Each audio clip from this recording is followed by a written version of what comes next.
क्या आप तैयार हैं एक डरावनी और रहस्यमयी यात्रा पर जाने के लिए, जहां हर छाया, हर सांस के साथ एक नई कहानी जन्म लेती है। आज हम आपको एक ऐसी कहानी सुनाएंगे जो न केवल आपको डराएगी बल्कि आपको सोचने पर मजबूर कर देगी कि क्या सच में किसी जगह की आत्माएं रहती हैं। यह कहानी है उस बुरी आत्मा की जो एक गलती के कारण सदियों से एक बदला लेने के लिए जिंदा है। क्या आप तैयार हैं? अगर हां तो आइए इस भूतिया कहानी के साथ। नमस्कार दोस्तों, मैं हूं नीलेश और आप सुन रहे हैं सुनो कहानी हॉरर पॉडकास्ट हिंदी। आज की कहानी है खून का बदला खून। कहानी की शुरुआत करने से पहले एक छोटी सी गुजारिश है। आप में से कई मेरे दोस्त लोग कहानी को तो एंजॉय करते हैं लेकिन वीडियो लाइक नहीं करते, तो आपसे रिक्वेस्ट है कि हमारा मोटिवेशन बनाए रखने के लिए वीडियो लाइक करके हमसे जुड़ जाइए। धन्यवाद। तो आइए ज्यादा समय बर्बाद न करते हुए सुनते हैं आज की यह कहानी। मुंबई शहर, खुशियों और सपनों का शहर, भारत की फाइनेंशियल सिटी, जहां बड़े बड़े उद्योगपतियों के मैन ऑफिस और महलों जैसे घर हैं। यहां हर कोई अपना सपना लेकर बड़ा आदमी बनने के लिए आता है। कोई लोकल ट्रेन में सफर करते हुए जिंदगी बिता देता है तो किसी की किस्मत चमक जाती है और वह मर्सिडीज में घूमता है। ऐसा ही यह शहर है जहां रहने के लिए मकान मिलना मुश्किल हो सकता है लेकिन पेट पालने के लिए काम जरूर मिल जाता है। इसी शहर में देर रात को एक आदमी घायल अवस्था में दौड़ता हुआ छोटी छोटी गलियों में भागता फिर रहा था। उसके सिर से खून बह रहा था जो उसके मुंह पर से होकर कपड़ों पर टपक रहा था। उसने डॉक्टर जैसे कपड़े पहने थे जो लगभग खून से भर चुके थे। उसके गालों पर गहरे कट के निशान थे, जैसे दोनों गालों में किसी ने छुरा भोंक दिया हो। जब वह सांस लेता तो उसके गाल फूल जाते और दोनों तरफ से हवा निकलने लगती। ऐसा लगता जैसे सांप फुफकार मार रहा हो। उसकी एक आंख लटकी हुई थी और हाथों की उंगलियां कटी हुई थीं। ऐसा लग रहा था जैसे किसी ने उसे मारने की कोशिश की हो और वह अपनी जान बचाकर भाग रहा हो। वह दौड़ते हुए बार बार पीछे की ओर देख रहा था। उस रात पता नहीं क्यों वह चिल्ला रहा था और आवाज लगा रहा था, मुझे बचाओ, मुझे बचाओ, यह मुझे मार डालेगा, यह मुझे मार डालेगा। लेकिन पता नहीं क्यों गलियों में लोग उसकी चीखें सुन नहीं पा रहे थे। कोई बाहर नहीं आ रहा था।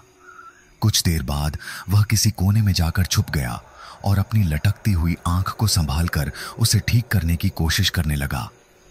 लेकिन वह आंख पूरी तरह डैमेज हो चुकी थी। उसकी हालत ऐसी लग रही थी जैसे साक्षात कोई भूत हो। उसे देखकर आम इंसान तो डर ही जाए। ऐसा लग रहा था जैसे किसी जानवर ने उस पर हमला किया हो। फिर अचानक वह रुक गया। उसके सामने एक काला साया खड़ा था। डर के मारे वह हाथ जोड़कर बैठ गया और गिड़गिड़ाने लगा, मुझे माफ कर दो, मुझसे बहुत बड़ी गलती हो गई। आज के बाद कभी ऐसा काम नहीं करूंगा। लेकिन वह काला साया उसके पास आता गया। पास आते ही उसने उस डॉक्टर को मार डाला। उसके हाथ, पैर, गर्दन, आंखें और कान नोच नोच कर अलग अलग कर दिए। फिर वह साया वहां से उड़कर कहीं और चला गया। आखिर क्या था यह साया जिसने इस डॉक्टर की इतनी निर्मम हत्या कर दी? सुबह 4 बजे जब सफाई कर्मचारी सफाई के लिए आता है तो गली के एक कोने में लाश के टुकड़े देखकर डर जाता है।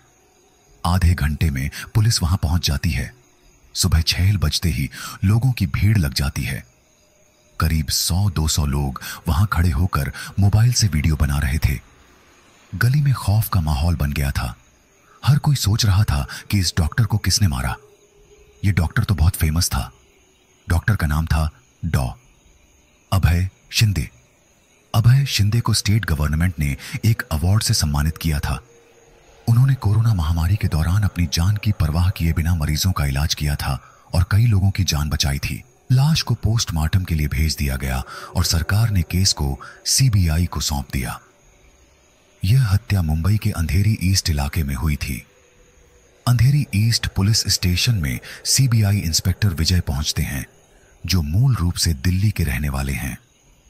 विजय थाना इंचार्ज वागले से पूछते हैं, इस डॉक्टर के आसपास कौन कौन लोग हो सकते हैं? क्या आप हमें कुछ डिटेल्स दे सकते हैं? थाना इंचार्ज वागले जवाब देते हैं, जी सर, मैं यह जानकारी आपको शाम तक दे दूंगा। कॉल ट्रेसिंग और लास्ट लोकेशन भी आपको बताऊंगा। विजय कहते हैं, ठीक है, यह भी पता करें कि हादसे के वक्त वहां किसकी ड्यूटी थी।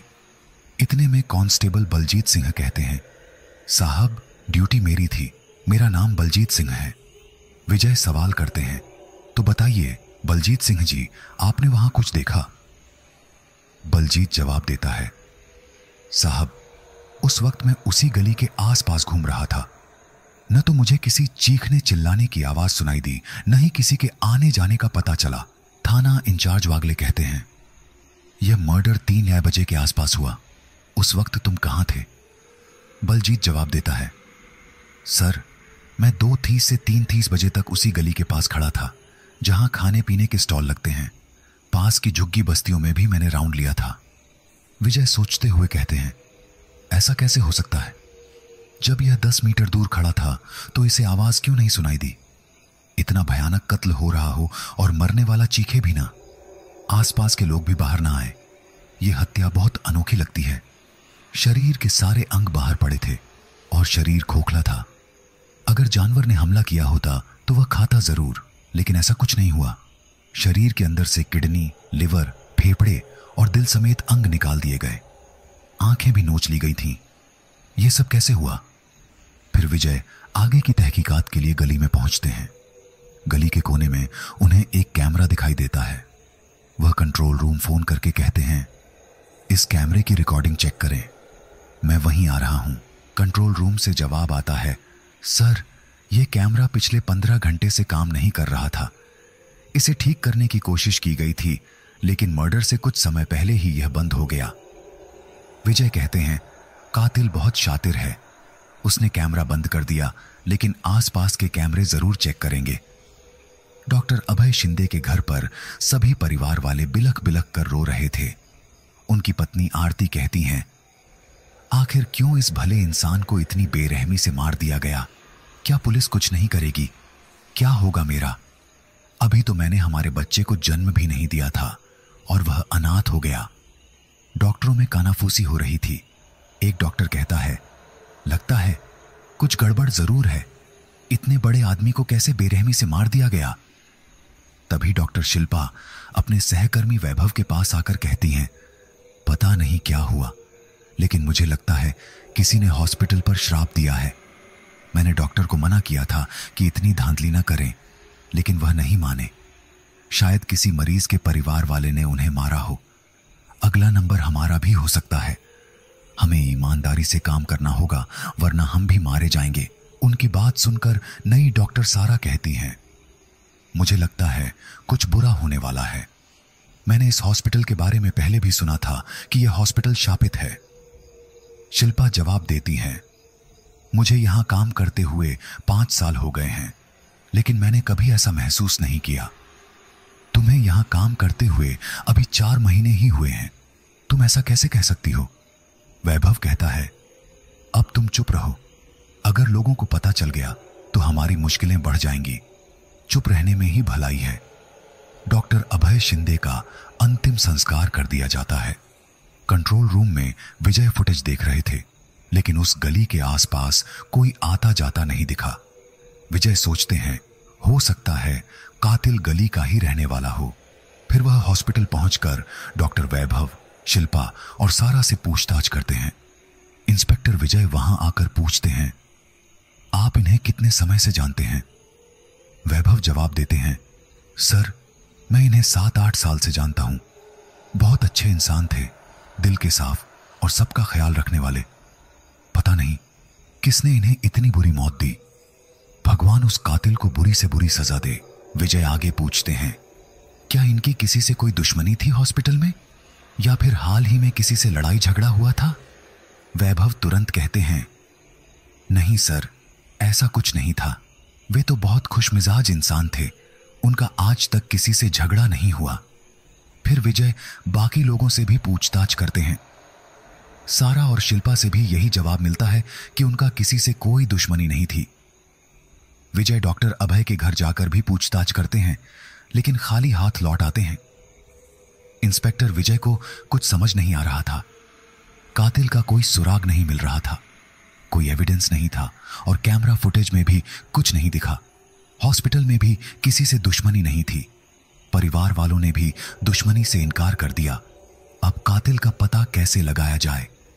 इसी बीच अखबारों के फ्रंट पेज पर डॉक्टर की मौत की खबरें छपने लगीं। सीबीआई पर उंगलियां उठने लगीं कि इतने दिन बीत गए और कातिल का पता नहीं चला। 3 दिन इसी तरह निकल जाते हैं, लेकिन चौथे दिन एक और कत्ल हो जाता है। इस बार वार्डन मुरली की हत्या होती है, जो डॉक्टर अभय वाले हॉस्पिटल में काम करता था।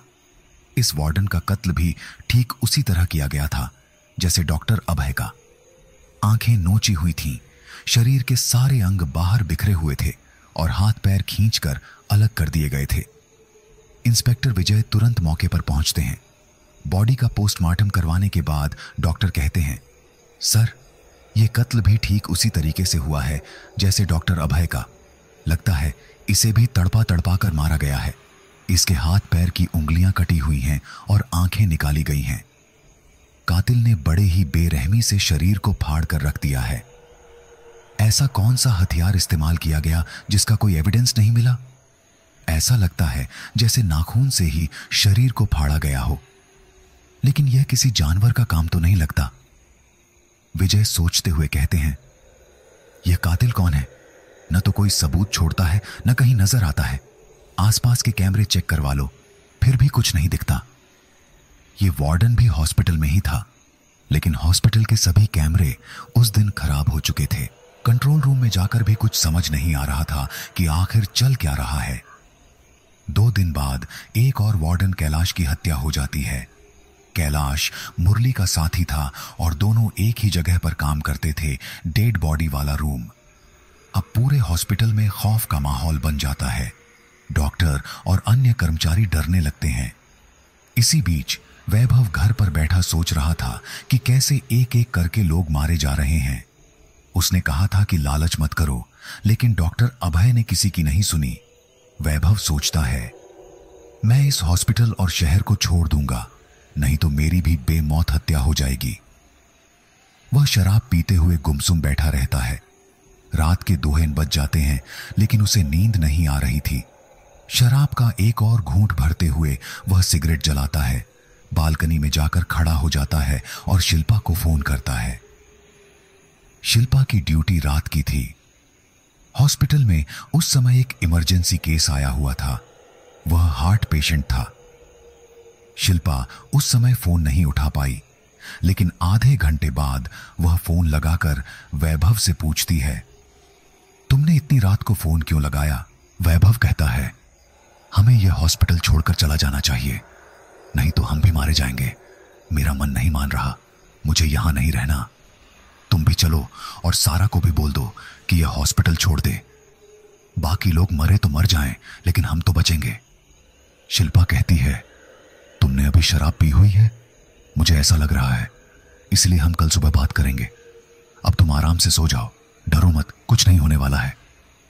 वैभव अपनी सिगरेट खत्म करके सोने चला जाता है। सोचते सोचते उसकी आंख लग जाती है, लेकिन उसे नहीं पता कि उसके शरीर पर एक काला साया हवा में लहरा रहा है। वैभव को भनक तक नहीं लगती कि यह काला साया उसके ऊपर मौत बनकर मंडरा रहा है। कुछ देर तक वह साया वैभव के ऊपर ऐसे ही उड़ता रहता है और उसे देखता रहता है। तभी बिजली कड़कने की आवाज आती है, लाइट चली जाती है और बारिश शुरू हो जाती है। बिजली की जोरदार गड़गड़ाहट से वैभव की आंख खुल जाती है। सामने का भयानक नजारा देखकर वह चीख उठता है। वह साया उसके शरीर पर आकर बैठ जाता है और उसका गला पकड़ लेता है। साया बोलता है, पहचाना नहीं मुझे? वैभव हकलाते हुए कहता है, तू माया हो ना, जो हॉस्पिटल में इलाज के दौरान मर गई थी? माया कहती है, हाँ, मैं वही माया हूं और आज मैं तुझे भी मार दूंगी, जैसे अभय, मुरली और कैलाश को मारा था। वैभव चौंक कर पूछता है, तो तुमने ही उन तीनों को मारा है? माया कहती है, हाँ, मैंने ही उन तीनों को मारा है और अब तेरी बारी है। धीरे धीरे हॉस्पिटल के उन डॉक्टरों का भी नंबर आएगा जिन्होंने मेरे साथ ज्यादती की और मेरे परिवार वालों को अपने फायदे के लिए मरवा दिया। वैभव गिड़गिड़ाते हुए कहता है, मैंने कुछ नहीं किया। वो सब डॉक्टर रुस्तम के कहने पर किया गया था। उन्होंने ही कहा था कि मरीज को मार दो और उनके ऑर्गन निकाल कर बेच दो। मैंने बस उनकी बात मानी थी। मुझे नहीं पता था कि तुम जिंदा हो या मर गई हो। माया गुस्से में कहती है, मैं उस समय जिंदा थी, मेरे मम्मी पापा भी जिंदा थे, लेकिन तुमने 1 मिनट भी नहीं सोचा और अपने फायदे के लिए हमें मार दिया। क्या बिगाड़ा था मैंने तुम्हारा और मेरे माँ बाप का? बस चंद पैसों के लिए तुमने अपने ईमान को बेच दिया। माया की आंखों में आग थी।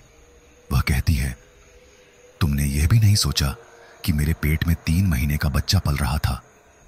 मेरा पति कुछ समय पहले ही आर्मी में शहीद हुआ था, लेकिन तुम लोगों ने हमारी जान ले ली। अब मैं तुम्हें भी वही सजा दूंगी जो उन तीनों को दी। वैभव अपनी गलती मानते हुए माफी मांगता है। मुझे माफ कर दो माया, मुझे माफ कर दो। तुम जैसा कहोगी मैं वैसा करूंगा। मैं पूरे हॉस्पिटल को एक्सपोज कर दूंगा, लेकिन मुझे छोड़ दो। मैंने तुम्हारा कुछ नहीं बिगाड़ा, मुझे छोड़ दो। माया हंसते हुए कहती है, नहीं, अब बहुत हो चुका। अभी तो और लोग भी बाकी हैं, लेकिन तुझे सबसे पहले जाना होगा। बहुत हो गया, अब चल, मैं भी तेरा ऑपरेशन कर देती हूं। यह कहते हुए माया अपने लंबे डरावने हाथों से वैभव का गला पकड़ती है और उसे सीधा फ्लैट के बाहर हवा में ले जाती है। वह फ्लैट 15वें माले पर था। माया वैभव को वहीं से नीचे फेंक देती है। वैभव की बिल्डिंग से गिरते ही उसकी मौत हो जाती है। माया उसका भी वही हाल करती है जो उसने बाकी लोगों का किया था। आखिर माया कौन थी जिसने वैभव, कैलाश, मुरली और अभय जैसे डॉक्टरों को मौत के घाट उतार दिया? वैभव किस गुनाह के लिए माफी मांग रहा था? सुबह के 5 बजे शिल्पा के फोन की घंटी बजती है। पुलिस उसे खबर देती है कि वैभव की हत्या कर दी गई है। शिल्पा यह सुनकर चौंक जाती है और रोने लगती है। उसे याद आता है कि वैभव सही कह रहा था, हम सब मरने वाले हैं, हमें अपने गुनाहों की सजा जरूर मिलेगी। शिल्पा तुरंत डॉक्टर रुस्तम को कॉल करती है और वैभव की मौत के बारे में बताती है। रुस्तम कहता है, देखो, कोई ना कोई जरूर है जो हमारे साथियों की हत्या कर रहा है। तुम्हें किसी पर शक है क्या? शिल्पा जवाब देती है, मुझे किसी पर शक नहीं है, पर यह जरूर है कि मैं यह हॉस्पिटल और शहर कल ही छोड़ दूंगी। आज के बाद यहां कभी नहीं लौटूंगी। शिल्पा और सारा हॉस्पिटल पहुंचती हैं, जहां वैभव का पोस्टमार्टम चल रहा होता है। वहां इंस्पेक्टर विजय पहले से मौजूद होते हैं। विजय उनसे पूछते हैं, क्या कल रात आपकी वैभव से कोई बात हुई थी? शिल्पा कहती है, हां, रात करीब 1:30 बजे मेरी उससे बात हुई थी। वह बस एक ही बात बोले जा रहा था, हम सब मर जाएंगे, हमें यह हॉस्पिटल और शहर छोड़ देना चाहिए। लेकिन मुझे यह नहीं पता था कि ऐसा कुछ होने वाला है। शिल्पा इंस्पेक्टर से पूछती है, सर, वैभव की बॉडी कहां है? इंस्पेक्टर विजय जवाब देते हैं, बॉडी में बचा ही क्या है, वैसा ही हाल हुआ है जैसा बाकी लोगों का हुआ था। यह सुनकर शिल्पा सर पकड़कर वहीं बैठ जाती है। इंस्पेक्टर विजय कहते हैं, आप शहर छोड़कर कहीं नहीं जाएंगी, आप यहीं रहेंगी। शिल्पा जवाब देती है, मेरी जान को भी खतरा है, मैं शहर में नहीं रुकूंगी, कृपया मुझे पुलिस प्रोटेक्शन दे दीजिए। इंस्पेक्टर विजय थाना इंचार्ज वागले को फोन लगाते हैं और कहते हैं, शिल्पा के लिए 2 कांस्टेबल प्रोटेक्शन के लिए भेजिए। सारा इस पूरे मामले से खुद को दूर रखती है, क्योंकि उसे हॉस्पिटल में आए हुए केवल 5 महीने ही हुए थे। लेकिन अब एक और इंसान बाकी था, डॉक्टर रुस्तम। आखिर रुस्तम, शिल्पा, वैभव और वार्ड बॉय अभय ने ऐसा क्या किया था कि माया की आत्मा उनकी जान के पीछे पड़ी हुई थी? वैभव का अंतिम संस्कार कर दिया जाता है। शिल्पा बहुत तनाव में थी।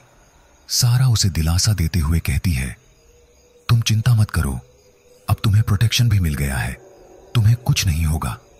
लेकिन यह सब क्या है, तुम मुझे बताओगी? शिल्पा कहती है, मुझे भी नहीं पता कि यह कत्ल क्यों हो रहे हैं। भगवान जाने हमें किस गुनाह की सजा मिल रही है। सारा शिल्पा को दिलासा देकर अपने घर लौट जाती है। उधर शिल्पा के घर पुलिस प्रोटेक्शन के लिए 2 कांस्टेबल आ जाते हैं। सारा उन्हें हॉल में बैठा देती है और सोने चली जाती है। कांस्टेबल आपस में बातें करते हुए कहते हैं, हमें सतर्क रहना होगा, अगर कुछ हलचल हुई तो तुरंत कार्रवाई करनी होगी। शिल्पा अपने कमरे में जाकर रोने लगती है। थोड़ी देर बाद वह लेटकर सोने की कोशिश करती है, लेकिन उसकी आंखों से नींद कोसों दूर थी। उसे बस मरे हुए लोगों की शक्ल याद आ रही थी। उनके साथ बिताए पल और अपने पिछले गुनाह बार बार उसकी आंखों के सामने घूम रहे थे। शिल्पा सोचती है, हमने बहुत बुरा किया था। पता नहीं कितने मरीजों और उनके परिवार वालों से अनाप शनाप पैसे वसूले। किसी के मरने के बाद उसकी डेड बॉडी के लिए पैसा लिया, किसी के मरने पर उसके ऑर्गन बेच दिए, किसी को जिंदा ही मार डाला, किसी के बच्चे को मां से अलग कर दिया और उसे भी बेच दिया। पता नहीं अब मैं आज या कल में जिंदा रहूंगी या नहीं। डॉक्टर बनने के समय हमने कसम खाई थी कि हम ईमानदारी से लोगों का इलाज करेंगे और हमेशा उनकी भलाई के लिए खड़े रहेंगे। हमें लालच नहीं करना था, लेकिन आज यही लालच सबको ले डूबेगा। अब मैं और रुस्तम सर ही बाकी हैं। हे भगवान, आगे क्या होगा हमें बचा लेना। शिल्पा रुस्तम सर को कॉल करती है। रुस्तम सर अमेरिका गए हुए थे और वहां बोस्टन शहर से बात कर रहे थे। उन्होंने शिल्पा से कहा, तुम चिंता मत करो, मैं परसों आ रहा हूं। मैं देखता हूं कौन है कातिल, पता तो चलना चाहिए। अब मैं और तुम ही बचे हैं। शायद मेरी जान को भी खतरा हो सकता है, लेकिन मैं जरूर आऊंगा। मैं किसी से डरने वाला नहीं हूं। थोड़ी देर बाद शिल्पा को नींद आने लगती है, लेकिन अचानक उसका मोबाइल बज उठता है। शिल्पा, हेलो, कौन? सामने से एक डरावनी आवाज आती है। शिल्पा, अब अगला नंबर तुम्हारा है, फिर रुस्तम भी आने वाला है, उसे भी मार दूंगी। शिल्पा, कौन हो तुम? सामने वाला जवाब देता है, बहुत जल्द तुम्हें पता चल जाएगा कि मैं कौन हूं, सब याद आ जाएगा, मैं किसी को नहीं छोड़ूंगी। डरी हुई शिल्पा तुरंत इंस्पेक्टर विजय को फोन लगाती है, लेकिन उसी समय सारा का फोन आ जाता है। सारा, शिल्पा बचाओ मुझे, ये मुझे मार डालेगी, जल्दी से बचाओ, मैं अपने रूम में कैद हूं, जल्दी आओ। शिल्पा, तुम वहीं रुको, मैं अभी कांस्टेबल को लेकर आ रही हूं। चूंकि सारा और शिल्पा पास पास ही रहती थीं, शिल्पा तुरंत उसके घर की ओर दौड़ पड़ती है। उसके साथ 2 कांस्टेबल भी दौड़ते हैं। जैसे ही शिल्पा सारा के घर पहुंचती है, वह उसके कमरे की ओर जाती है, लेकिन कमरा अंदर से लॉक था। कांस्टेबल मिलकर दरवाजा तोड़ते हैं, लेकिन अंदर सारा नहीं होती। वह सारा को फोन करती है, लेकिन उसका फोन बंद आता है। सभी लोग सारा को फ्लैट में ढूंढने लगते हैं। छत, आसपास हर जगह देखते हैं, लेकिन सारा का कोई पता नहीं चलता। तभी शिल्पा के फोन की घंटी बजती है। सारा, मैं घर से भाग निकली हूं, तुम अपने फ्लैट पर आ जाओ, मैं वहीं मिलूंगी। शिल्पा तुरंत अपने फ्लैट की ओर दौड़ती है, लेकिन जल्दबाजी में वह कांस्टेबल को साथ लेना भूल जाती है। उधर कांस्टेबल सारा को ढूंढने के लिए आसपास के इलाके में निकल चुके थे। शिल्पा जैसे ही अपने फ्लैट पर पहुंचती है, वह सारा को आवाज लगाती है, शिल्पा, सारा, सारा, कहां हो, जवाब दो। अचानक उसके रूम से आवाज आती है, सारा, मैं यहां हूं, शिल्पा अंदर आ जाओ, मुझे डर लग रहा है। शिल्पा दरवाजा खोलकर अंदर जाती है। सारा कमरे में बैठी होती है और उसकी पीठ शिल्पा की ओर होती है। शिल्पा उसके पास जाकर बैठती है और पूछती है, कौन था वह? कौन तुम्हारी जान के पीछे पड़ा था? सारा कोई जवाब नहीं देती। शिल्पा उसके कंधे पर हाथ रखकर कहती है, डरो मत, तुम यहां सुरक्षित हो, जल्दी बताओ कौन था वह, कैसा दिखता था? सारा फिर भी चुप रहती है। तंग आकर शिल्पा उसे झकझोर देती है, बोलो सारा, बोलो, कौन था वह? अचानक सारा अपनी गर्दन पीठ की ओर घुमा देती है। यह देख शिल्पा बुरी तरह डर जाती है। शिल्पा, माया, तुम? माया कहती है, हाँ, अगला नंबर तुम्हारा ही था, मैंने ही कॉल किया था। सारा नहीं हूं मैं माया हूं। शिल्पा माया की बॉडी देखकर डर जाती है। जैसा हाल उन डॉक्टरों का हुआ था, वैसा ही सारा का भी। पेट फटा हुआ, आंखें बाहर निकली हुई, बड़े बड़े दांत, लंबे लंबे नाखून और अध जला शरीर। शिल्पा की चीख निकल नहीं पा रही थी। वह पूरी तरह डर से सहम चुकी थी। हाथ जोड़कर उसने कहा, मुझे छोड़ दो माया, मेरी कोई गलती नहीं थी। मुझे नहीं पता था कि ये लोग जिंदा इंसानों के शरीर से अंग निकालकर बेच रहे हैं। माया गुस्से में कहती है, तुम्हें सब कुछ पता था, फिर भी अनजान बनी रही। तुम तो मेरी इकलौती सहेली थी और तुमने ही मेरे साथ ऐसा किया। तुझे शर्म आनी चाहिए। अब लोग दोस्ती करना भूल जाएंगे। तुझे सजा भगवान नहीं, मैं दूंगी। माया शिल्पा का गला दबा देती है और उसे मार डालती है। उसके सिर को धड़ से अलग कर फ्लैट के दरवाजे पर रखकर गायब हो जाती है। इधर आरक्षक सारा को ढूंढते हुए शिल्पा के फ्लैट पर पहुंचते हैं, लेकिन दरवाजे पर शिल्पा का कटा हुआ सिर देखकर वे घबरा जाते हैं और तुरंत थाने फोन कर जानकारी देते हैं कि शिल्पा का मर्डर हो चुका है। साथ ही यह भी आशंका जताते हैं कि सारा भी शायद मारी जा चुकी है। लेकिन अचानक सारा का फोन आता है। सारा कहती है, शायद शिल्पा ने मुझे कॉल किया था, लेकिन कॉल नहीं लगा। मैं तो हॉस्पिटल में इमरजेंसी के लिए गई हुई थी। आरक्षक कहते हैं, नहीं, आपके घर से हमें कॉल आया था। आपने ही कहा था कि आपकी जान को खतरा है। सारा चौंकते हुए कहती है, मैंने ऐसा कब कहा? मेरा तो नेटवर्क ही नहीं आ रहा था। जैसे ही नेटवर्क आया, मुझे पता चला कि शिल्पा मुझे कॉल कर रही थी। कांस्टेबल कहते हैं, शिल्पा मैम का मर्डर हो चुका है, आप जल्दी से हॉस्पिटल आइए। इंस्पेक्टर विजय सारा से पूछते हैं, जब तुमने शिल्पा को फोन किया और कहा कि तुम्हारी जान खतरे में है, तो तुम कहां थी? सारा जवाब देती है, मैंने कोई फोन नहीं किया था। उस समय मेरा नेटवर्क नहीं आ रहा था और मैं हॉस्पिटल में थी। विजय कहते हैं, तो फिर तुम्हारे फ्लैट पर कौन था और तुम्हारे मोबाइल से कॉल कौन कर रहा था? सारा कहती है, आप मेरा मोबाइल चेक कर लीजिए और कॉल डिटेल्स निकाल कर देख लीजिए। मैंने शिल्पा को कॉल नेटवर्क आने के बाद ही किया था। विजय कहते हैं, ठीक है, अब तुम्हें खुद का ख्याल रखना होगा। प्रोटेक्शन के लिए हम 4 कांस्टेबल भेज रहे हैं। सारा कहती है, ठीक है, वैसे मेरी जान को खतरा नहीं हो सकता। मुझे यहां आए 5 महीने ही हुए हैं और यहां कोई मुझे ठीक से जानता भी नहीं। विजय कहते हैं, फिर भी सावधानी जरूरी है। हो सकता है अगला नंबर तुम्हारा हो। सारा कहती है, ठीक है, आप कांस्टेबल भेज दीजिए। विजय उसे सलाह देते हैं, आज के बाद तुम हॉस्पिटल मत जाओ। अगर जाना जरूरी हो तो कुछ समय के लिए जाओ, ज्यादा समय फ्लैट पर ही रहो। सारा सहमति में सिर हिलाकर अपने फ्लैट पर लौटती है। अपने मोबाइल को अनलॉक करके वह शिल्पा और बाकी लोगों की तस्वीरें देखती है और रोने लगती है। इन लोगों के साथ ऐसा क्यों हुआ? ये तो इतने अच्छे लोग थे। आखिर कौन था जिसने इन्हें बेरहमी से मार दिया? तभी उसे शिल्पा का आखिरी मैसेज मिलता है। उसमें सिर्फ माया लिखा होता है। माया का नाम देखते ही सारा कहती है, आखिर माया कौन है? मुझे इसका पता लगाना होगा।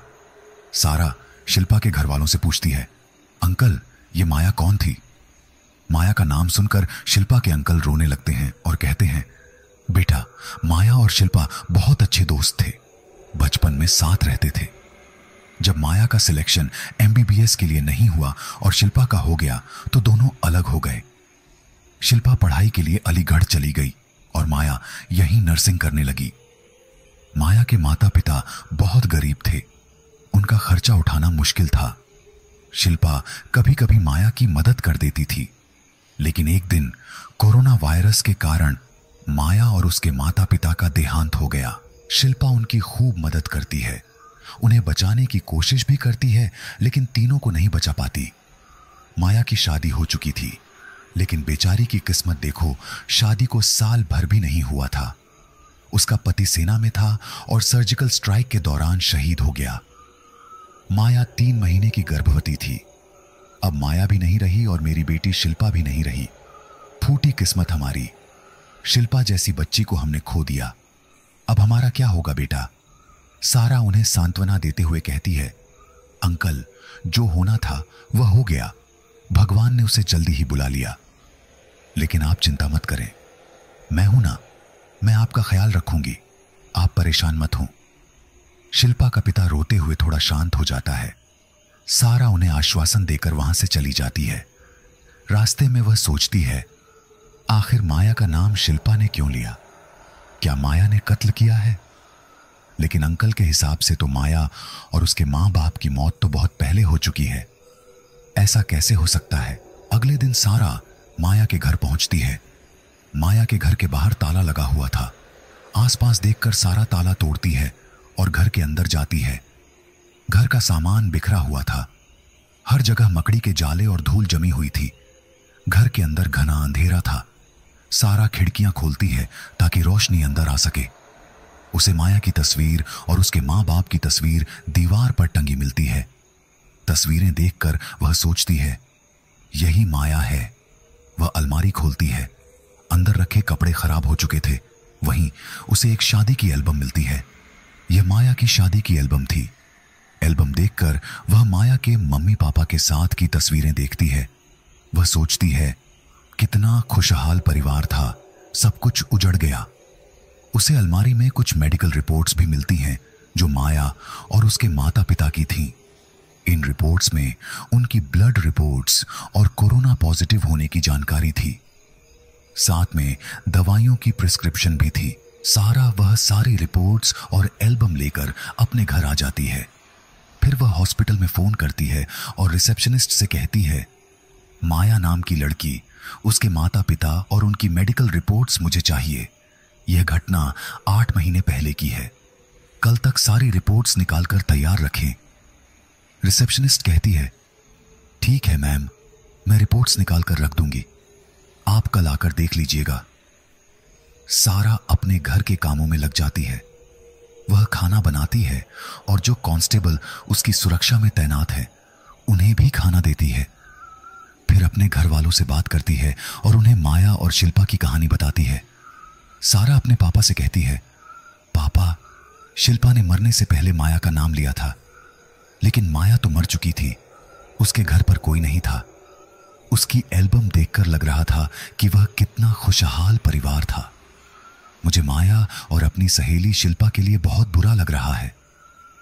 सारा के पापा उसे समझाते हुए कहते हैं, चिंता मत करो बेटा, सच एक दिन जरूर सामने आएगा, लेकिन तुम अपना ख्याल रखना। मुझे तुम्हारी बहुत चिंता है, कहीं तुम भी। सारा उन्हें बीच में टोकते हुए कहती है, पापा आप चिंता मत करें, मैं यहां बिल्कुल ठीक हूं। मेरे साथ 4 कांस्टेबल हैं जिन्हें इंस्पेक्टर विजय ने मेरी सुरक्षा के लिए भेजा है। पापा कहते हैं, ठीक है, लेकिन फिर भी तुम ध्यान रखना। ऐसे रात हो जाती है। सारा अपने कमरे में बैठी हुई थी और सोचते सोचते सो जाती है। सपने में उसे माया नजर आती है जिसका फोटो उसने एल्बम में देखा था। माया अपने हाथ में एक बच्चा लिए हुए होती है। सारा उसके पास जाती है और माया से पूछती है, क्या तुम ही माया हो? इस पर माया जवाब देती है, हाँ मैं ही हूं, और यह तुम्हारा बच्चा है। माया कहती है, हाँ यह मेरा ही बच्चा है। जब सारा उस बच्चे को अपनी गोद में लेकर देखती है तो वह बच्चा केवल 3 महीने का अविकसित होता है। सारा उसे देखकर डर जाती है और माया को बच्चा वापस दे देती है। माया कहती है, क्या हुआ सारा, डर गई क्या? यही डर मैंने बाकी 4 में भी देखा था, इसीलिए उन्हें मार भी दिया मैंने। वही लोग मेरे माँ बाप और मेरे बच्चे के मौत के जिम्मेदार हैं। उन्होंने मुझे आखिरी सांस तक। माया रोने लगती है। उसकी चीख से ऐसा लग रहा था जैसे बादल फट जाएंगे और सारा के कान फटे जा रहे थे। माया फिर अपनी कहानी बताती है। मेरा और शिल्पा का रिश्ता कैसा था और इतना कुछ कैसे हो गया। माया बताती है, मैं और शिल्पा बचपन के अच्छे दोस्त थे। हमारा सुख दुख, हंसी खुशी सब साथ था। हमारे परिवारों का भी एक दूसरे के साथ अच्छा रिश्ता था। हम बड़े होते गए और थोड़े समझदार होते गए। हमने दोनों ने साथ में MBBS के लिए टेस्ट दिया था, लेकिन मेरा सिलेक्शन नहीं हो पाया क्योंकि मेरे अंक थोड़े कम थे। शिल्पा का भी सिलेक्शन नहीं हुआ था, लेकिन उसके पापा पैसे वाले थे, तो उन्होंने डोनेशन देकर अलीगढ़ के कॉलेज में शिल्पा का एडमिशन करवा दिया।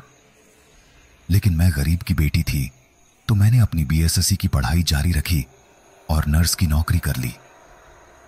कुछ सालों बाद शिल्पा भी आती है और हमारे हॉस्पिटल में ज्वाइनिंग ले लेती है।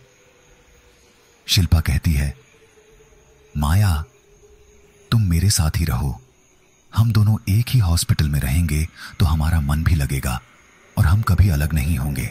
लेकिन मैंने शिल्पा से कहा, तुम्हारी नई ज्वाइनिंग है, तुम आराम से हॉस्पिटल के माहौल में घुल मिल जाओ, उसके बाद मैं भी वहां पर आ जाऊंगी।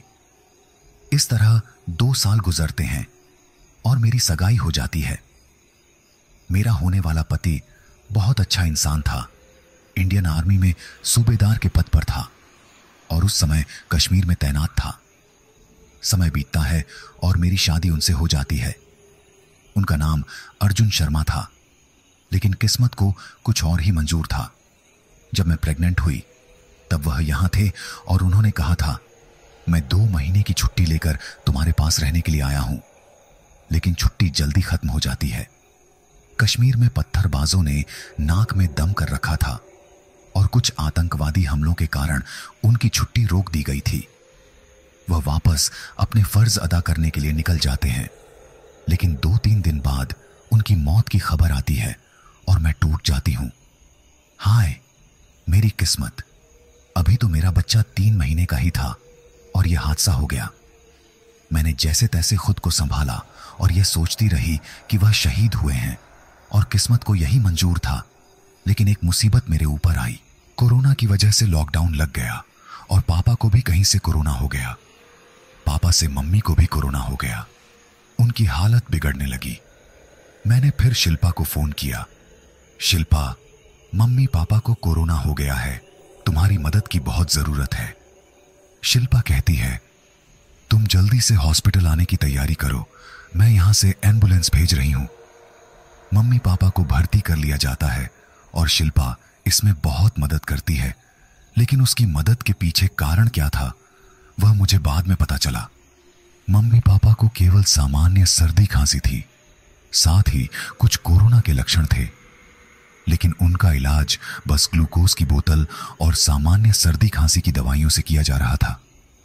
उस समय रेमडेसिविर के इंजेक्शन लगाए जा रहे थे, लेकिन वह नहीं दिए गए। पापा और मम्मी को ऑक्सीजन की बहुत ज्यादा जरूरत थी, लेकिन ऑक्सीजन सिलेंडर नहीं मिल पा रहे थे। हॉस्पिटल में उपलब्ध थे, लेकिन शिल्पा ने इसमें कोई मदद नहीं की। जब मैंने शिल्पा से कहा कि मम्मी पापा को सांस नहीं आ रही है, तो शिल्पा ने कहा, देखो माया, इसमें मैं भी कुछ नहीं कर सकती जब तक ऑक्सीजन सिलेंडर नहीं आता। माया ने कहा, तुम्हारे हॉस्पिटल में तो ऑक्सीजन सिलेंडर का स्टॉक पड़ा हुआ है। शिल्पा ने कहा, ठीक है, मैं कुछ करती हूं। इतना कहकर वह हॉस्पिटल से चली जाती है। हालत और ज्यादा खराब हो रही थी। अगले दिन मम्मी पापा को बिल्कुल सांस नहीं आ रही थी। शिल्पा ने कहा, यह हॉस्पिटल का रूल है कि जब तक सिलेंडर का पैसा नहीं जमा करवाओगे तुम्हें सिलेंडर नहीं मिलेगा। माया मायूस होकर कहती है, सारा पैसा तो इलाज में ही चला गया, मेरे पास कुछ बचा भी नहीं है और सिर्फ Rs 20,000 मेरे पास हैं। अगर ये Rs 20,000 खर्च हो गए तो मम्मी पापा का इलाज कैसे होगा। शिल्पा कहती है, तुम चिंता मत करो, मैं हूं। और ऑक्सीजन सिलेंडर के लिए अपने वार्डन कैलाश से कहती है, जाओ इससे एक सिलेंडर दे दो और Rs 20,000 ले लेना। कैलाश Rs 20,000 लेकर उसे ऑक्सीजन सिलेंडर दे देता है, लेकिन सिलेंडर में ज्यादा ऑक्सीजन नहीं थी। उसमें 2 दिन की ऑक्सीजन थी और एक ऑक्सीजन सिलेंडर केवल पापा को दिया जा रहा था। धीरे धीरे मम्मी की तबीयत भी खराब होने लगती है और फिर सिलेंडर की जरूरत पड़ती है। फिर मैंने शिल्पा से कहा, एक और सिलेंडर दिला दो, नहीं तो मम्मी मर जाएंगी। शिल्पा कहती है, ठीक है, मैं कुछ करती हूं, और चली जाती है। अगले दिन फिर वही रोना धोना, Rs 20,000 दो, नहीं तो सिलेंडर नहीं दिला पाओगे।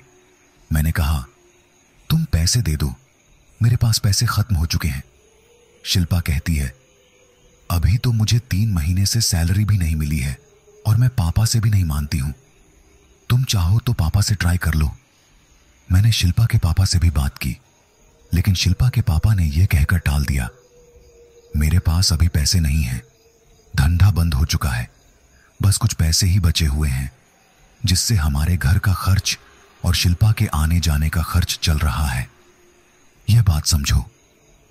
मैंने मायूस होकर शिल्पा के पापा को ठीक है कहकर फोन काट दिया। अब मेरे पास कोई चारा नहीं बचा था। इधर मैंने वार्डन कैलाश से मिन्नतें की, लेकिन कैलाश ने मना कर दिया, मैं बिना पैसे के एक सिलेंडर नहीं दूंगा। और उधर पापा को जो सिलेंडर लगा था वह भी खत्म हो जाता है। सिलेंडर खत्म होते देख मैंने शिल्पा से कहा, यह सिलेंडर इतना जल्दी कैसे खत्म हो गया? अभी तो इसे और चलना था। ऑक्सीजन गैस सिलेंडर में ऑक्सीजन नहीं थी, तो शिल्पा कहती है, अभी जैसा आ रहा है वैसा यूज कर रहे हैं, अब खत्म हो जाए तो उसमें मैं क्या कर सकती हूं? शिल्पा उस वक्त इतनी बदल चुकी थी कि मुझे अंदाजा भी नहीं लग रहा था कि मैं किसी अजनबी से बात कर रही हूं। फिर मैंने हॉस्पिटल के एमडी डॉक्टर रुस्तम से बात की तो रुस्तम ने भी मुझे यह कहकर नकार दिया, हम भी कुछ नहीं कर सकते हैं, हमें यह सिलेंडर RS 20,000 का पड़ा है, तो क्या हम तुम्हें मुफ्त में दे रहे हैं? तुम्हारे पास पैसा नहीं है तो हम कुछ नहीं कर सकते, चाहो तो कहीं भी जाकर शिकायत कर लो, सभी जगह यही हाल है। मैं इतनी टूट चुकी थी कि मुझे कुछ नजर नहीं आ रहा था। फिर मैं मुरली नाम के वार्डन से मिली, जो सिलेंडर वाले वार्ड में कैलाश के साथ बैठता था। मैंने उससे मदद मांगी, लेकिन मुरली और कैलाश कुछ और ही चाहते थे। मेरी लाख मिन्नतें करने के बाद मुरली ने अपनी शर्त रखी, अगर तुम मेरे साथ 1 घंटा बिता लो तो मैं कुछ कर सकता हूं। मैंने कहा, 1 घंटा बिताने का मतलब? तो मुरली ने सीधा सीधा कहा, मेरे साथ 1 घंटे के लिए सो जाओ, तुम्हें 1 सिलेंडर मिल जाएगा। इस बात पर मैंने मुरली को थप्पड़ मारा और वहां से चली गई। पीछे से उसने जवाब दिया, अब तुम्हें कभी भी सिलेंडर नहीं मिलेगा, पैसे भी लेकर आओ तो भी नहीं दूंगा, जाओ, जिसको शिकायत करनी है कर लो। और मैं वहां से रोती हुई चली गई। पीछे पीछे मेरे कैलाश आता है और मुझे समझाने की कोशिश करता है कि देखो, माँ बाप तुम्हारे मर जाएंगे, समझो इस बात को, तुम्हारे पास पैसे भी नहीं है, अगर वह जिंदा रहे तो कम से कम उनकी आस में तुम जिंदा तो रहोगी, नहीं तो तुम्हारा आगे पीछे कौन है? अब ये बताओ कैसे रहोगी? तुम्हारा तो पति भी मर गया, मैंने सुना कि 6 महीने हो गए, उसको कैसा दिन निकलता होगा तुम्हारा। चलो बच्चों जैसी बातें मत करो, और 1 घंटा वह बोल रहा है ना, तो उसको आधा घंटा दे देना, आधा घंटा मुझे दे देना, ठीक है? फिर मैंने कैलाश को कहा, मैं प्रेग्नेंट हूं 3 महीने की। तो कैलाश कहता है, 3 महीने में कोई फर्क नहीं पड़ता है, तुम्हारे बच्चे को कोई नुकसान नहीं होगा, मानो बात चलो, नहीं तो यह मौका दोबारा नहीं मिलेगा। और मुझे उन दोनों राक्षसों के साथ हम बिस्तर होना पड़ता है, और फिर वह दोनों शर्तों के अनुसार मुझे एक सिलेंडर दे देते हैं, जिससे मैं अपने दोनों माँ बाप को जिंदा रख रही थी।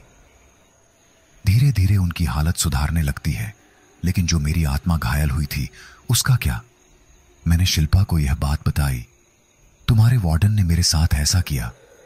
तो शिल्पा ने कहा, मैं क्या कर सकती हूं, चलता है, इतना कुछ बड़ा नहीं हो गया है, सोचो मत। मुझे बहुत बुरा लग रहा था कि मेरी बचपन की सहेली अब इतना बदल चुकी थी। धीरे धीरे मेरे माँ बाप ठीक हो रहे थे, इस चीज की खुशी थी। लेकिन जब मैं रात को अपने घर आई और अगले दिन जब मैं वापस अपने माँ बाप से मिलने के लिए आई तो वह मरे हुए मिले। मैंने सीधा अपने पापा के पास जाकर बोला, कैसे हो पापा, आप ठीक हैं? तबीयत तो पापा और मम्मी का कोई रिस्पांस नहीं मिला। मैंने हाथ की नसें चेक की तो पता चला कि वह अपने ही रहे। डॉक्टरों ने मुझे उनसे दूर कर दिया और कहा कि तुम्हारे माँ बाप तो रात को ही मर गए थे। अचानक उनकी सांस बंद हो गई और जल्दी से अब इनका अंतिम संस्कार करो। ऐसा कैसे हो सकता है? कल तो बिल्कुल ठीक थे, उनमें अब फर्क नजर आ रहा था कि वह धीरे धीरे ठीक हो रहे थे। कैसे मर सकते हैं? तो डॉक्टर बोलते हैं, मर गए तो मर गए, हम क्या कर सकते हैं? बहुत सारे मरीज मर रहे हैं, इनमें से तेरे माँ बाप भी मर गए, तो हम क्या कर सकते हैं? अब मैं टूट चुकी थी, रोए जा रही थी। माँ बाप की लाश को लेकर एम्बुलेंस सीधा शमशान घाट पहुंचती है और मैं उनका दाह संस्कार करने के लिए आगे आती हूं। मैंने साथ लाए हुए आदमी को बोला, कृपया करके मुझे इनका मुंह तो दिखा दीजिए। तो वह बोलते हैं, मुंह नहीं दिखा सकता हूं वायरस। ऐसा बहाना बनाकर वह मेरे मां बाप का मुंह भी नहीं दिखाते हैं, लेकिन साथ में उनके शरीर से मैंने खून टपकता हुआ देखा कि कोरोना वायरस फेफड़े सिकुड़ जाते हैं और सांस इंसान नहीं ले पाता है, तो यह खून कैसा? क्या इनकी बॉडी के साथ छेड़छाड़ की गई थी? पिताजी और मां के दाह संस्कार के बाद मैं सीधा हॉस्पिटल गई और मैंने खूब कोशिश की यह जानने की कि उनकी बॉडी से खून क्यों निकल रहा था। लेकिन शिल्पा ने मुझे जवाब दिया कि कोरोना वायरस से इंटरनल ब्लीडिंग भी कई बार हो जाती है, ऑर्गन फेल हो जाते हैं। ऐसा मुझे टालकर बहाना बनाकर वहां से भेज दिया गया। इसके अलावा और कोई रिपोर्ट सामने नहीं आई है। मैं इतना टूट चुकी थी, अब मेरे साथ कोई नहीं था, ना माँ बाप थे ना अर्जुन था। अब मैं अकेली और मेरे पेट में पल रहा 3 महीने का बच्चा था। धीरे धीरे मेरी शिल्पा से भी बात होना बंद हो गई और अब तो उसके माँ बाप भी मुझसे कुछ ज्यादा बात नहीं करते थे। बस शिल्पा की माँ कभी कभी आकर मेरा हालचाल पूछ लिया करती थी और छोटी मोटी मदद कर दिया करती थी। लेकिन अभी कुछ और होना भी बाकी था। रात के 10 बज रहे थे और मैं कुछ काम करते हुए सोने की तैयारी कर रही थी। अचानक दरवाजा खटखटाया। कोई। मैंने दरवाजा जाकर खोला तो सामने मैं कैलाश और मुरली को देखती हूँ, जो नशे में धुत थे और कह रहे थे, हमें तुम्हारी जरूरत है, आज हमारे साथ पूरी रात बिता लो, तुम्हें जो चाहिए वह हम तुम्हें ला कर देंगे। मैंने दरवाजा बंद करने की कोशिश की तो उन्होंने जबरदस्ती दरवाजा खोल लिया और घर में घुस गए। मेरे साथ जबरदस्ती की और मेरे मुंह पर पट्टी बांधी। मेरे साथ पूरी रात उन्होंने कहती हुई माया रोने लगती है। माया कहती है, मेरे साथ पूरी रात उन्होंने बलात्कार पर बलात्कार किया। कांच के टुकड़े शरीर के अंदर थे और जगह जगह उन्होंने चाकू से निशान बना दिए। उन्हें इतना रहम भी नहीं आया कि मेरे पेट में 3 महीने का बच्चा है। मैं पूरी तरह से घायल हो चुकी थी और अपने आप को कोस रही थी। साथ में भगवान को भी कोस रही थी कि इसी दिन के लिए मुझे इतना बड़ा किया था। कहाँ है तू? कैलाश हंसते हुए कहता है, कोई भगवान नहीं होता है, यहीं पर मरना होता है, ठीक है।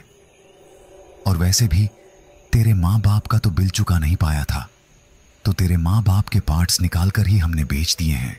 इससे हमारे हॉस्पिटल को भी फायदा हुआ। हमारे 2 डॉक्टर बड़े ही एक्सपर्ट हैं, वैभव और अभय सर। हमारी हर बार हमारी करतूतों से हमें बचा लेते हैं। और तुम्हारे माँ बाप के शरीर से ऑर्गन निकालने वाले ये दोनों ही तो डॉक्टर थे। बहुत ही सफाई से काम करते हैं, पता ही नहीं चलता कि बॉडी से कुछ छेड़छाड़ की गई है। और वैसे भी तुम्हारे माँ बाप को कोरोना था नहीं, वह तो ठीक हो चुके थे। बस जबरदस्ती उनको मार दिया गया था, वह भी बेहोशी की हालत में ही। उनका ऑपरेशन करके उनके सारे पार्ट निकाल दिए थे। माया कहती है, भगवान सब कुछ छीन गया और आज मेरे साथ हो रहा है। मैं इन लोगों को कभी माफ नहीं करूंगी, किसी को नहीं छोड़ूंगी। और अचानक मेरे पेट में बहुत ही भयंकर दर्द हो उठता है। लेकिन फिर भी मुरली और कैलाश सुबह 5 बजे तक मेरे साथ बारी बारी से रेप करते रहे। फिर मेरी मौत हो गई। मौत के साथ भी उन्होंने इतना गंदा खेल खेला जिसका मुझे अंदाजा भी नहीं था। जो मुरली रेप कर रहा था तभी मेरी मौत हो गई थी, लेकिन मुरली फिर भी मेरा रेप करता रहा। जब कैलाश फिर से रेप करने के लिए आया तब उसे पता चला कि मैं मर चुकी हूं। कैलाश का नशा उतर जाता है और मुरली से कहता है, यह मर चुकी है, अब हमें जेल हो जाएगी, कुछ करना पड़ेगा, नहीं तो हम बच नहीं पाएंगे पुलिस से। तो मुरली कहता है, तुम चिंता ना करो, मैं अभय सर को फोन लगा देता हूं, वह कुछ जुगाड़ कर ही देंगे। मुरली अभय सर को फोन लगाता है और कहता है, हमारे पास एक बॉडी है, उसमें आपको कुछ फायदा भी हो सकता है। लावारिस लाश है, लेकिन हमसे गलती हो गई थी। अभय बोलता है, क्या गलती हुई तुमसे? मुरली कहता है, मैंने और कैलाश ने मिलकर इस लड़की का रेप किया, लेकिन वह मर गई। अब आप ही कुछ कर सकते हैं, नहीं तो मैं जेल हो जाऊंगा, और हमें जेल हुई तो आप ही पछताओगे। तो वैभव कहता है, ठीक है, उस लाश को यहां पर ले आओ। वह लोग मेरी लाश को ले जाकर हॉस्पिटल में रख देते हैं। जब वैभव आकर मेरी लाश देखता है, फिर कैलाश को देखकर कहता है, तुम्हें थोड़ी शर्म आनी चाहिए थी, ये पेट से थी, थोड़ा बहुत तो ध्यान देते। उसका बच्चा भी मर चुका है अंदर, वह भी मुश्किल से 3 महीने का ही होगा, इतना क्या गर्मी है। अरे तुम दोनों में बीवियां घर पर होते हुए भी तुम दूसरी औरतों पर गलत नजर मारते हो और उनका फायदा उठाते हो, किसी दिन फंसोगे। तो अभय कहता है, इसके शरीर में कुछ बचा है कि नहीं, कि सारा कुछ तुमने नोच लिया है। वैभव कहता है, चीड़ फाड़ कर ही देखना होगा अपनों को, क्या काम का है और क्या नहीं। इसकी आंखें काम की हैं, आंखों से कमाया जा सकता है। वैसे और देखा जाए तो उसकी किडनी भी ठीक है और हार्ट भी ठीक है, चल सकता है। अभी एक पेशेंट आया हुआ है, हार्ट का है, तो इसका ब्लड ग्रुप ओ है और उसका भी ब्लड ग्रुप ओ पॉजिटिव, चल जाएगा। उसको बोल देना उसको 15 लाख रुपए लगेंगे। हमारे पास में इमरजेंसी में एक हार्ट आया हुआ है। फिर वह मेरी लाश के साथ छेड़छाड़ करके मेरी लाश को एक लावारिस की तरह जला देते हैं, जैसे कि मैं कीड़ा मकोड़ा की तरह पैदा हुई थी। और इन लोगों का जो मैं लीडर है वह रुस्तम ही है, जो काले कारनामे करवाकर गरीब इंसानों के बच्चों के साथ और उन लोगों के साथ ज्यादती करता है और उनकी जिंदगी से खिलवाड़ करता है। नहीं छोड़ूंगी उसे भी, मैं आने दो, क्योंकि शिल्पा भी इसमें शामिल थी। उसे मेरी लाश को देखकर तरस भी नहीं आया, अनजान जैसे देखकर चली गई। और एक नर्स आकर कहती है, एक औरत मर गई है डिलीवरी के दौरान, इसका आगे पीछे कोई नहीं है, क्या करें सर। वैभव कहता है, उसका बच्चा कैसा है। नर्स कहती है, वो बिल्कुल ठीक है। अभय कहता है, इस बच्चे को अपने पास रखो और उस औरत की बॉडी को श्मशान घाट में जला दो। 2-3 कस्टमर आए थे, वे बोल रहे थे कि कोई नवजात बच्चा मिल जाएगा, शायद वह अपने काम आ जाए। इस बच्चे को गोद भी ले लेंगे और हम उनसे मुंह मांगी कीमत भी ले लेंगे। कैलाश कहता है, सारी बच्चे का परसेंट कितना बनता है। अभय कहता है, बच्चा अगर 5 लाख में बिका है तो उसका 10% मेरा मतलब RS 50,000, वह भी रुस्तम सर खुद देते हैं। अब तो बाकी किडनी और हार्ट का सबका अलग अलग होता है। किडनी पर मेरा 15% है, सबका है वह 15%, और शिल्पा को इसमें 17% मिलता है, क्योंकि वह हार्ट स्पेशलिस्ट है। तो वह बड़ी बारीकी से हार्ट को निकाल लेती है और ट्रांसप्लांट भी कर देती है। 15 लाख का हार्ट है तो उस हिसाब से उसे 15% मिल जाता है। रुस्तम सर हमें देते हैं, हमारा भी 10%, 15%। ऐसा ही चलता है तो हमें सैलरी से कोई फर्क नहीं पड़ता है, हमारे कमीशन ही सबसे बड़ी इनकम का सोर्स है। मुरली कैलाश को कहता है, देखो इनकी सैलरी भी तो पता नहीं क्या है, लेकिन इनकी इनकम कितनी है, और हमें देख लो 25,000 30,000 पर पड़े हुए हैं। तो वैभव कहता है, जितना मिल रहा है उतने में खुश रहो, और तुम्हारी करतूतों की वजह से हमें भी पैसा खर्च करना पड़ता है, समझे तुम, नहीं तो तुम हमारे लिए बहुत बड़ी मुसीबत बन सकते हो। इसलिए अपने काम से काम रखो और आज के बाद में ऐसा फालतू काम मत करना। ये तो ठीक है, इसके आगे पीछे कोई नहीं था। अगर कोई पावरफुल खानदान वाला मिल गया ना, तो तुम भी मुसीबत में पड़ोगे तो पड़ोगे, लेकिन हमें भी मुसीबत में डाल दोगे। माया कहती है, तभी मैंने फैसला कर लिया था, इनमें से किसी को नहीं छोड़ूंगी। लेकिन जब तुम 5 महीने इस हॉस्पिटल में काम करने के लिए आए तो तुम भी मेरी टारगेट पर थी। तुम बाकी डॉक्टर हो जैसे होगी, लेकिन मैं गलत थी। तुमने गरीबों की सेवा की, जिसके पास पैसे नहीं थे उनका भी तुमने फ्री में इलाज किया। बहुत अच्छी हो तुम ही मेरी मदद कर सकती हो। ये सारे सबूत जो भी मैंने तुम्हें बताया है ऑर्गन ट्रांसप्लांट के, तुम्हारे हाथ जोड़कर बोलती हूं, इंस्पेक्टर विजय को जरूर बताना कि यहां पर यह गोरख धंधा चलता है। उसने कुछ ऐसा करना कि इन लोगों का भांडा फूट जाए, और डॉक्टर रुस्तम आने ही वाला होगा। मैं अब वहां जाती हूं और उसे भी मौत के घाट उतार दूंगी, लेकिन तुम्हें मेरे साथ चलना होगा और उससे गवाही लेनी होगी। अपना कैमरा तैयार रख लेना, साथ ही पुलिस को कॉल कर देना। सारा कहती है, मैं तुम्हारी मदद जरूर करूंगी, तुम चिंता ना करो, दोषियों को सजा जरूर मिलेगी ना। सारा डॉक्टर रुस्तम को कॉल कर देती है और पूछती है, सर आप आ गए हो। रुस्तम कहता है, हां मैं आ गया हूं, सुबह ही आ गया था, कहो क्या काम है। सारा कहती है, मुझे आपसे अभी मिलना है, कुछ जरूरी बातें करनी है। मुझे पता चल चुका है कि यह कत्ली कौन करवा रहा है। डॉक्टर रुस्तम कहता है, क्या बात कर रहे हो तुम, कहां हो अभी। सारा कहती है, मैं अभी अपने घर हूं, मैं अभी आपके घर आ रही हूं, मैं ही रुकिएगा। और सारा इंस्पेक्टर विजय को भी फोन लगाकर बुला लेती है और सारी बातें उनको बता देती है। विजय कहता है, ठीक है, बट ध्यान से, कहीं तुम्हें जान का खतरा ना हो जाए। सारा कहती है, आप चिंता ना करें, मेरे साथ माया है। सारा रुस्तम के घर पहुंच जाती है। रुस्तम दरवाजा खोलता है, सारा को सामने पाता है और जल्दी से सारा को बोलता है, फटाफट अंदर आ जाओ, बताओ कौन है वह, मुझे तो पता चले, नहीं छोड़ूंगा उसे मैं। सारा कहती है, सर आप थोड़ा पानी ला दीजिए, बहुत प्यास लगी है। रुस्तम कहता है, तुम यहां सोफे पर बैठो, मैं अभी आया। इधर सारा चुपके से एक कैमरा चालू करके गमले में छुपा देती है। डॉक्टर रुस्तम पानी लेकर आता है। सारा पानी पीकर बैठ जाती है। इधर माया अदृश्य होकर रुस्तम पर नजर रख रही थी। रुस्तम पूछता है, कौन है वह, जल्दी से बताओ। सारा कहती है, वह सभी लोग बड़े ही चालाक और अपने हॉस्पिटल से ही हैं। मतलब इन्होंने पता नहीं कितने लोगों को मौत के घाट उतारकर अपने फायदे के लिए उनका कत्ल किया है। रुस्तम कहता है, कौन है वह, जल्दी से बोलो, पहेलियां मत बुझाओ। सारा कहती है, बताती हूं जल्दी ही। क्या है उसमें? डॉ वैभव, डॉ अभय, डॉ शिल्पा और 2 वार्डन मुरली और कैलाश भी शामिल थे। मुझे तो लगता है पूरा हॉस्पिटल ही शामिल है इस कांड में। और आपको कैसे भूल सकते हैं, आप तो एमडी हैं ना। तो आपके कहे अनुसार ही सब यह गोरख धंधा चल रहा था। रुस्तम गुस्सा हो जाता है और कहता है, क्या कह रही हो तुम? तुम्हें पता भी है तुम क्या बोल रही हो?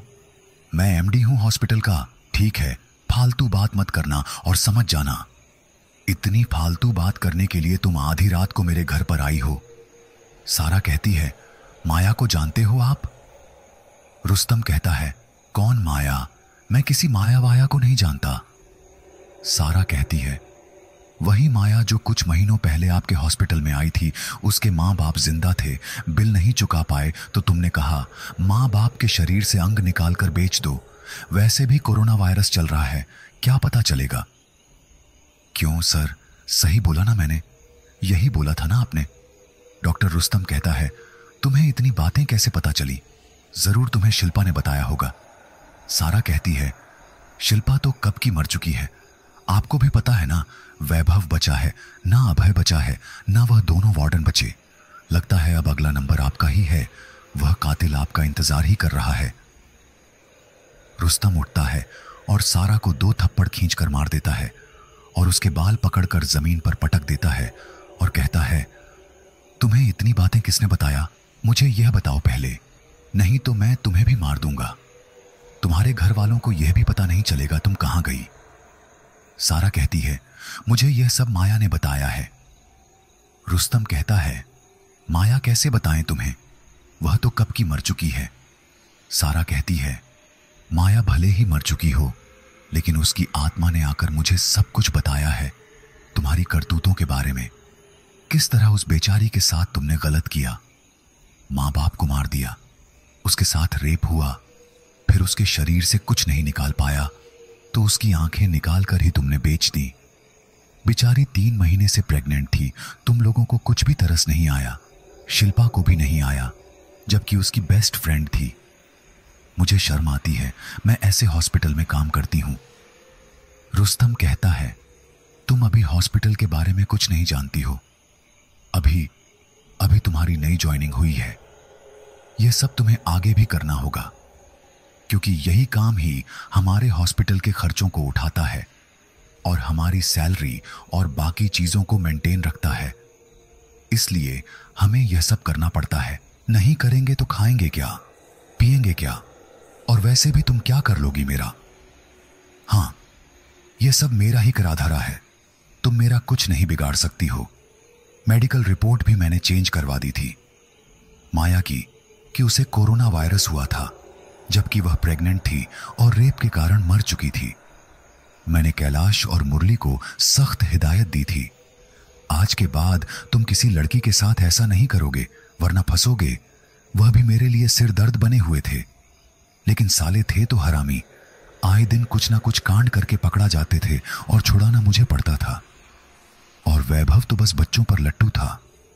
कोई भी लावारिस लाश मिली, बस उसका खेल शुरू हो जाता था, पार्ट्स निकालो और बेचो।